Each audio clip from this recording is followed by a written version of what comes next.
quarterly forecast vanished from the projector screen. In its place, a picture of my car flashed into view, parked outside my son's elementary school. Every head in the conference room swiveled towards me. The new intern, Winnie, planted her hands on the table, her face glowing with the thrill of a righteous crusade. "Mr. Anderson," she announced, her voice sharp enough to cut glass. "I need to report a serious misuse of company property." She slapped a stack of photos onto the polished wood. "Ms. Clark has been using the company car as her personal taxi service, picking up her kid, running errands, taking it home on weekends. This is a flagrant violation of policy." The room went dead silent. A chill snaked up my spine, despite the stuffy air. I almost pitied the girl's wide-eyed ambition. She was right about one thing. That was my car. My six-figure luxury sedan, which I'd lent to the company 3 years ago so we could impress clients, free of charge. Winnie flipped to the next slide, a spreadsheet. "I've run the numbers. Based on her commute and personal trips, she's costing the company thousands a month in fuel and depreciation alone." She turned to the man at the head of the table. "Sir, we're supposed to be cutting costs, not funding a manager's lifestyle. This needs to be dealt with." All eyes landed on Noah Anderson, my old college friend and the CEO of the company we built from nothing. I remembered the nights we couldn't make payroll, when I drained my savings to keep us afloat.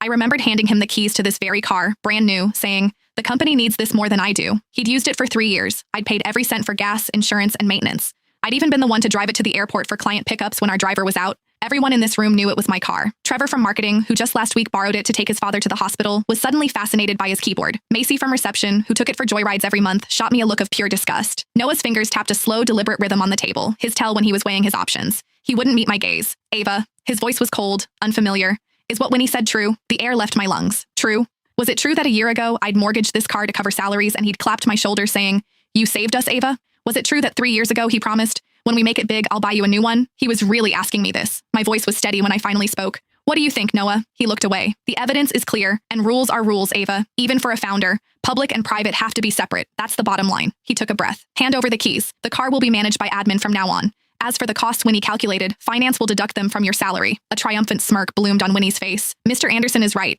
I think Ms. Clark owes the entire company an apology too." Noah waved a dismissive hand. "A company-wide email will suffice. An email, a salary deduction, and he was taking my car." I looked at his familiar face and saw a complete stranger. I didn't argue. I didn't pull out the title from my bag and slam it on the table, because I finally saw it all clearly. Winnie was just a pawn, desperate to climb the ladder by stepping on me. Noah wanted my car, and he was using a clueless intern to steal it in plain sight.